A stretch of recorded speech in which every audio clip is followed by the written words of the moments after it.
Puji Tuhan, selamat malam Bapak Ibu Saudara yang dikasihi Tuhan. Bersyukur kalau malam hari ini kita boleh kembali dapat bersama-sama mendengarkan renungan pada hari Jumat di acara ibadah doa puasa. Walaupun kita ada di tempat yang berbeda, tapi di waktu yang bersamaan kita akan berdoa karena ada kekuatan di dalam doa. Mari kita sama-sama berdoa sebelum saya sampaikan firman malam ini. Terima kasih Tuhan buat kebaikan-Mu yang sudah menjaga, memelihara, melindungi, memberi kekuatan kepada kami. Hingga hari ini Tuhan, Engkau memberikan kami pertolongan bagi setiap umat-Mu yang sudah ambil bagian dalam penyangkalan diri. Engkau beri kekuatan, dan malam ini saatnya kami mau berdoa bersama-sama. Tuhan urapi, Tuhan berkati. Dan kalau sebentar kami mau dengar firman-Mu, Tuhan, Engkau ada di tengah-tengah kami. Biar firman ini menjadi kekuatan kami untuk terus melangkah bersama Tuhan, terus mengandalkan Tuhan, berdoa, menyembah Tuhan di tengah-tengah kesibukan kami. Terima kasih banyak Tuhan Yesus, kami sambut firman-Mu dalam nama Tuhan Yesus Kristus. Amin. Puji Tuhan, selamat malam Bapak Ibu yang dikasihi oleh Tuhan Yesus Kristus. Malam ini saya berikan judul firman Tuhan, doa tiap hari. Saudara, kenapa kita harus berdoa tiap hari? Sering kita mendengar bahwa doa adalah nafas hidup orang percaya. Kalau namanya doa itu nafas hidup, berarti orang saja kalau tidak bernafas, dia akan mati. Demikian pula orang percaya tanpa doa, dia akan mati, rohaninya akan kering, akhirnya mati. Nah, saudara, malam hari ini mungkin ada banyak hal yang menghalangi kita untuk bisa berdoa. Tetapi kalau saudara ada mendengarkan firman ini bersama-sama, Tuhan dahsyat luar biasa mengasihi saudara dan saya. Karena Tuhan mau saudara dan saya tetap hidup. Karena doa nafas hidup berarti dengan kita berdoa, kita hidup. Rohani kita hidup. Nah, bukan hanya itu saja. Di dunia ini ada banyak hal yang tidak dapat diselesaikan dengan apa yang namanya kekuatan. Ada banyak hal yang tidak dapat diselesaikan dengan uang. Ada banyak hal yang tidak dapat diselesaikan dengan jabatan, dengan nama besar. Tetapi bisa diselesaikan dengan doa. Itulah sebabnya alasan kenapa orang Kristen itu harus terus berdoa. Bahkan dalam 1 Tesalonika 5, tetaplah berdoa. Jangan berhenti berdoa. Kita harus berdoa setiap hari, setiap waktu, setiap saat. Nah, saudara yang saya kasih di dalam Tuhan, banyak kali kita juga sibuk menyelesaikan masalah kita dengan usaha kita. Kita tahu kita udah berusaha gagal, tapi kita kadang gak nyadar. Ternyata kita lupa mengutamakan Tuhan, yaitu berdoa. Kita akan baca ayat pertama kita di dalam Yeremia pasal 29 ayat 12. Demikian firman Tuhan. Dan apabila kamu berseru dan datang untuk berdoa kepadaku, maka aku akan mendengarkan kamu. Ini adalah jaminan yang dari Tuhan. Tuhan berfirman, apabila kita berdoa kepada Tuhan, Tuhan bilang apa? Mendengar. Bersyukur kita punya Allah yang maha mendengar. Dia Allah yang dahsyat, kudus, luar biasa. Tapi Dia mau mendengar doa kita. Kita manusia saja untuk jadi pendengar itu kadang malas. Atau mungkin setengah hati. Tubuhnya mendengar, tapi mungkin pikirannya kemana. Apalagi kalau yang harus didengar itu keluhan, masalah, curhatan tentang berbagai macam persoalan hidup. Tapi Tuhan kita Allah yang mau mendengar. Dia bukan hanya mendengar tapi menjawab. Ada banyak bukti dalam Alkitab. Orang-orang yang senantiasa mengutamakan Tuhan, mereka betul-betul perlu Tuhan dan Tuhan menolong. Contohnya di dalam Yesaya pasal 38 ayat 2 bagian A saja, di sana dikatakan, lalu Hizkia memalingkan mukanya ke arah dinding dan ia berdoa kepada Tuhan. Siapa Hizkia? Seorang raja. Tiba-tiba dia divonis mati. Apa yang dia lakukan? Dia punya jabatan. Jabatannya nggak bisa menyelesaikan karena mati.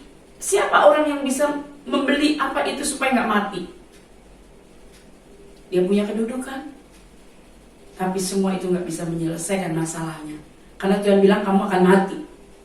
Nah, di saat harta, jabatan, uang, kepandaian, kekuatan, apapun itu nggak bisa menyelesaikan masalah kita, mari kita mau datang kepada Tuhan, berdoa. Seperti Hizkia. Hizkia berdoa saat susah. Dia lagi susah kan itu. Mendengar berita yang mengkhawatirkan, mengejutkan, kematian. Tuhan bilang, kita bisa datang kepada Tuhan bukan hanya di waktu senang, di saat susah, senang, setiap waktu, setiap saat. Datang kepada Tuhan. Seperti Hizkia. Dan akhirnya Tuhan tolong Hizkia. Di sini yang mau kita lihat adalah betapa manusia itu butuh Tuhan. Betapa pentingnya doa. Betul seperti judul doa tiap hari. Karena doa adalah nafas orang percaya. Tidak berdoa kita akan mati. Contoh lain, di dalam Kisah Rasul 16 ayat 25, kita semua tahu siapa Rasul Paulus dan Silas. Bagian A di sana dikatakan, tetapi kira-kira tengah malam Paulus dan Silas berdoa. Dalam keadaan tubuh yang sakit, habis didera, habis dipukulin, lalu diikat tangan dan kakinya, menantikan hukuman selanjutnya esok hari. Tengah malam, mereka nggak bisa lakukan apapun. Tapi ada satu yang bisa mereka lakukan. Walaupun kaki dan tangannya terikat, mereka masih bisa berdoa. Dan ketika tengah malam itu dia berdoa, ada mujizat, ada pertolongan. Sebelum berdoa nggak ada apa-apa, nggak terjadi sesuatu. Setelah berdoa terjadi sesuatu. Jadi kalau saudara mengalami masalah persoalan di saat susah maupun senang, firman Tuhan ingatkan, mari berdoa. Karena doa itu memiliki kuasa yang dahsyat luar biasa. Yesus berpesan kepada murid-muridnya, kenapa alasan kita harus berdoa tiap hari? Matius 26 ayat 41. Demikian firman Tuhan. Berjaga-jagalah dan berdoalah supaya kamu jangan jatuh ke dalam pencobaan. Kita harus berjaga dan berdoa supaya apa? Tidak jatuh dalam pencobaan. Iblis setiap hari berjalan, berkeliling, mencari orang yang bisa ditariknya. Apalagi orang percaya. Itu mangsanya. Ya kalau di luar sana memang sudah temannya, nggak perlu ditarik-tarik. Makanya kita harus berdoa supaya kita tidak jatuh ke perangkap iblis itu. Itu alasan kenapa kita harus berdoa. Malam ini kita berdoa, bersyukur kita punya kesempatan waktu untuk masih bisa berdoa. Di dalam Lukas pasal 18 ayat 1, Yesus pun dia memberi satu perumpamaan tentang seorang ibu janda yang terus-menerus minta tolong kepada hakim yang lalim. Tapi di sini saya mau bacakan ayat pertama saja. Yesus mengatakan suatu perumpamaan kepada mereka untuk menegaskan bahwa mereka harus selalu berdoa dengan tidak jemu-jemu. Jadi terus-menerus, tidak bosan-bosan. Seperti perumpamaan itu, seorang ibu yang minta tolong kepada hakim yang lalim itu nggak mau kan hakimnya, tapi dia terus datang. Demikian pula kita harus selalu datang kepada Tuhan itu seperti itu, tidak jemu-jemu, tidak bosan-bosan. Jelas dikatakan, Yesus menegaskan bahwa mereka harus selalu berdoa dengan tidak jemu-jemu. Malam ini kalau kita mulai jemu berdoa, firman Tuhan ingatkan. Firman pun mengingatkan kepada saya supaya kita tidak jemu berdoa. Apa sih yang harus kita doakan? Yang pasti kita kan berdoa untuk diri sendiri, untuk keluarga, untuk pekerjaan. Nah kalau sudah menyangkut orang banyak itu namanya doa syafaat ya, untuk gereja, untuk pelayanan, untuk presiden, aparat pemerintah. Ada banyak hal yang harus kita doakan. Nabi Samuel dia berkata demikian di dalam 1 Samuel 12 ayat 23. Jauhkanlah daripadaku untuk berdosa kepada Tuhan dengan berhenti mendoakan kamu. Rupanya berhenti berdoa itu dosa, saudara. Orang percaya itu salah satunya kita ini dipanggil itu untuk mendoakan syafaat, berdoa syafaat. Karena Yesus pun dia pendoa syafaat. Dia hiduplah, duduk di sebelah kanan Allah Bapa. Dia hiduplah, sembahyang buat anak-anaknya. Yesus dia punya julukan pendoa syafaat, imam besar yang menyampaikan sebagai perantara doa kita kepada Bapa di surga. Roh Kudus pun dia punya gelar pendoa, dia membantu kita untuk berdoa kepada Tuhan. Nah kita umat Tuhan ini juga adalah Tuhan pilih imamat rajani. Kita pun juga harus memberi diri, bersedia untuk bukan hanya berdoa buat diri sendiri, tapi berdoa syafaat. Kadang kita nggak tahu apa yang akan kita doakan. Kalau untuk diri sendiri sudah ketahuan ya, bersyafaat. Bukankah hari Jumat seperti malam hari ini kita mendoakan saudara-saudara kita yang minta bantuan doa, yang kita tahu dia butuh didoakan. Saudara, itu kemauan, kerinduan Tuhan supaya kita menjadi pendoa-pendoa syafaat. Mendoakan bangsa negara yang hari-hari ini memang kita harus banyak-banyak berdoa. Kita dengar di mana-mana orang tiba-tiba meninggal, gak sakit, saudara. Ini ada tren baru lagi, usia muda gak sakit tiba-tiba meninggal. Kalau orang yang dengar kan, oh corona kali ya. Tapi itulah fakta. Ya. Kematian itu tidak menunggu tua, tidak menunggu sakit, bisa datang tiap saat, tiap hari. Nah kalau kita berdoa tiap saat, tiap hari, itu kan kita berjaga. Hidup untuk Kristus, mati untuk kita. Doakan pelayanan. Sekarang ini ibadah sudah benar-benar new normal ya. Hidup di zaman yang sudah berubah gitu. Untuk kembali seperti semula, begitu bebas ibadah, bisa KKR di mana-mana. Orang bisa berpegangan tangan berdoa. Coba sekarang saudara bayangkan. Taruh kata kitab doa peperangan. Biasanya kalau doa semalam suntuk, doa khusus itu kan lalu dibagi per kelompok, bergandengan tangan, seperti yang kita juga sering lakukan. Berani enggak? Udah kena keringet aja tak sentuhan gak boleh. Kalau kata kita berani, kita dibilang melanggar aturan. Suruh jaga jarak kok malah dekat-dekat. Ada banyak saudara yang hari-hari ini bisa situasi keadaan itu berubah tiap saat, setiap waktu. Tapi ketika kita berdoa, Tuhan memberikan kita kekuatan, kesanggupan. Ya, kita bersyafaat malam ini, walaupun di jarak yang berbeda, tapi di jam yang sama, kita satukan hati berdoa. Abraham dia pendoa syafaat. Semua kita tahu, dia berdoa untuk kaum keluarganya yang ada di kota Sodom Gomora. Lot, keponakannya. Walaupun Lot ini bukan seorang yang benar-benar nurut sama Abraham. Ya waktu dikasih pilihan aja dia sudah istilahnya tidak tahu diri kepada pamannya. Tapi Abraham ini tetap mengasihi Lot. Bahkan dia ketika mendengar bahwa kota Sodom Gomora akan dihukum Tuhan, Abraham berdoa syafaat. Doa syafaat itu memohon belas kasihan Tuhan. Dan akhirnya Lot dia mendapat belas kasihan Tuhan lewat doa syafaat Abraham. Musa, dia juga seorang pendoa syafaat. Dia berdoa untuk bangsanya supaya tidak dicoret namanya dari buku kehidupan. Ezra, dia juga seorang pendoa syafaat. Dia meminta ampun untuk bangsanya. Kalau dia melihat di dalam Ezra 9 ayat 3, banyak orang-orang umat Tuhan yang menikah dengan orang penyembah Baal. Dia bersyafaat, berdoa, mohon belas kasihan Tuhan. Tuhan ampuni. Nehemia, dia berdoa untuk bangsanya, penduduk Yerusalem, kota Yerusalem.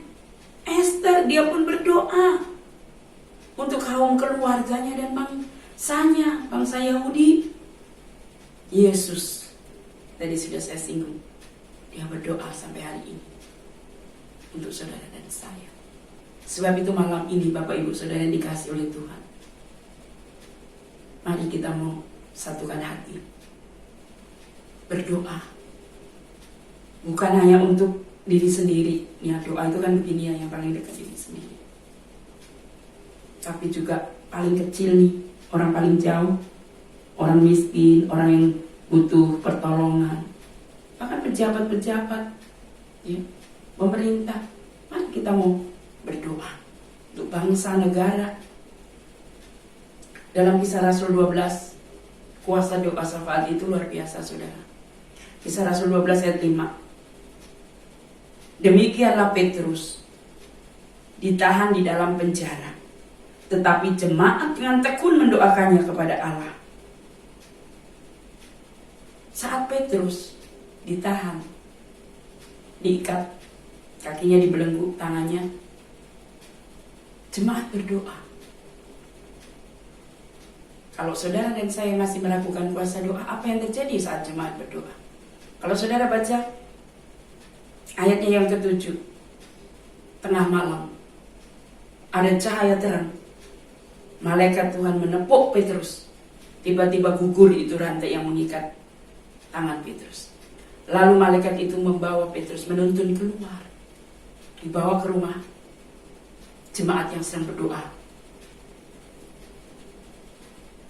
Sehingga ketika dia ketuk pintu, dikira hantu kan yang membukakan pintu itu, yang namanya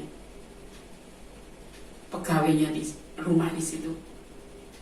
Jadi saudaraku yang saya kasih di dalam Tuhan, doa itu berkuasa. Apa yang hari ini gak bisa saudara selesaikan dengan uang, dengan dokter, mungkin sakit yang dokter sudah angkat tangan, dengan jabatan, mungkin saudara berpikir punya kenalan, jadi bisa bekerja di satu tempat, menitip anak atau ponaan, tapi gak bisa. Saudara bisa selesaikan dengan doa. Puji Tuhan saudara, malam ini firman Tuhan tidak saya panjangkan, tapi mari kita mau banyak berdoa. Kalau saudara gak tahu gimana memulai berdoa, sering kita diingat-ingatkan, nyanyi saja, muliakan Tuhan, haleluya, haleluya. Karena di dalam kitab Wahyu itu, di surga itu, malaikat Tuhan semua berdoa, itu semua kemuliaan bagi anak domba. Terpujilah Tuhan yang duduk di tahta. Semua tentang pujian. Nah, saudara nyanyi itu sedang berdoa menyembah Tuhan, memuliakan Tuhan. Walaupun cuma haleluya 12 kali, agungkan Tuhan. Saat kita mengagungkan Tuhan, hati galau, gelisah itu di Tuhan singkirkan. Damai, sukacita, sejahtera. Dan bukan itu saja, ada jawaban doa. Saat saudara berdoa mungkin untuk orang tua yang di kampung, untuk kaum kerabat kita yang belum mengenal Tuhan, itulah yang dinamakan syafaat. Saudara dipanggil memang untuk itu. Ingat Abraham, Musa, Ezra, Esther, bahkan Yesus sendiri berdoa syafaat. Malam ini, mari kita juga bisa berkata seperti Nabi Samuel, berdosalah aku kalau aku berhenti mendoakan mereka. Kita tetap bawa dalam doa orang-orang yang kita kasihi, supaya senantiasa mendapat belas kasihan yang daripada Tuhan. Bangsa yang kita kasihi, gereja yang kita kasihi, jemaat Tuhan yang kita kasihi, supaya kasih kemurahan Tuhan itu terus terjadi dalam hidup kita. Mari kita mau sama-sama satu dalam doa. Terima kasih Tuhan buat firman-Mu. Tanamkan firman-Mu dalam hati kami, supaya kami boleh menjadi orang-orang yang tidak berhenti berdoa. Kami tetap mengandalkan Tuhan tiap saat, setiap waktu. Ada banyak hal yang tidak dapat kami selesaikan dengan harta, dengan uang, dengan pangkat, dengan kedudukan, dengan kekuatan, dengan dunia ini. Tapi kami bersyukur ada satu jalan keluar. Kami dapat atasi semua itu dengan doa. Ajar kami untuk tidak berhenti bersyafaat Tuhan. Untuk orang-orang yang kami kasih, untuk gereja-Mu, untuk bangsa negara ini. Tanamkan firman-Mu dalam hati kami. Berkati umat-Mu yang sudah mendengarkan firman-Mu malam ini. Dan apapun yang menjadi doa umat-Mu malam ini yang dinaikkan, Tuhan menjawab, Tuhan mendengar. Dalam nama Tuhan Yesus kami berdoa.